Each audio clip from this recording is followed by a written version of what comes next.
ಧನ್ಯವಾದಗಳಿಂದನೇ ನನ್ನ ಮಾತನ್ನ ಪ್ರಾರಂಭಿಸಬೇಕು ಅನ್ಸುತ್ತೆ. ಯಾಕಂದ್ರೆ ಒಂದು ನನ್ನನ್ನ ತ್ಯಜಿಸಿದ ಅಷ್ಟು ಜನರಿಗೆ ಅಥವಾ ಅಷ್ಟು ಒಂದು ಅವಕಾಶಗಳಿಗೆ ಧನ್ಯವಾದಗಳನ್ನ ಹೇಳಬೇಕು, ಅಥವಾ ಜೀವನದಲ್ಲಿ ನನ್ನನ್ನು ಕುಗ್ಗಿಸಿದ ಘಟನೆಗಳಿಗೆ ನಾನು ಧನ್ಯವಾದಗಳನ್ನ ಹೇಳಬೇಕು.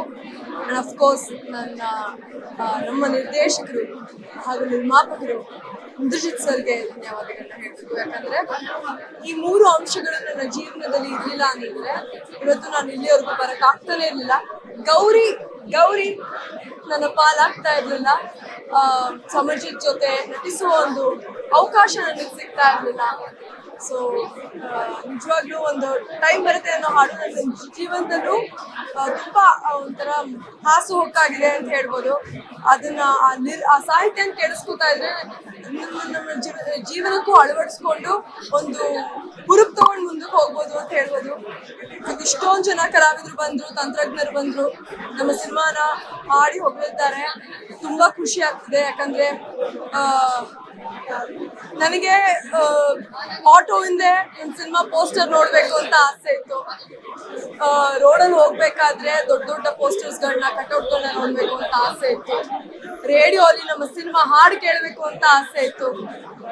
ಪ್ರತಿಯೊಬ್ರು ನನ್ನ ಸಿನಿಮಾದ ಬಗ್ಗೆ ಮಾತಾಡ್ಬೇಕು, ಬಂದು ಸಿನಿಮಾ ಥಿಯೇಟರ್ಗಳಲ್ಲಿ, ಚಿತ್ರಮಂದಿರಗಳಲ್ಲಿ ನೋಡ್ಬೇಕು ಅನ್ನೋ ಆಸೆ ಇತ್ತು. ಇವತ್ತು ಪ್ರತಿಯೊಂದು ನೆರವೇರಿದೆ. ಇನ್ಮೇಲಿಂದ ಪ್ರತಿಯೊಂದು ನೆರವೇರುತ್ತೆ ಅನ್ನೋ ಆಶ್ವಾಸನೆನ ಇಲ್ಲಿ ಬಂದಿರೋ ಪ್ರತಿಯೊಬ್ರು ಕೊಟ್ಟಿದ್ದಾರೆ. ಇವಾಗ್ಲೇ ನೋಡಿದ ಹಾಗೆ ವಿಶೇಷ ಚೇತನ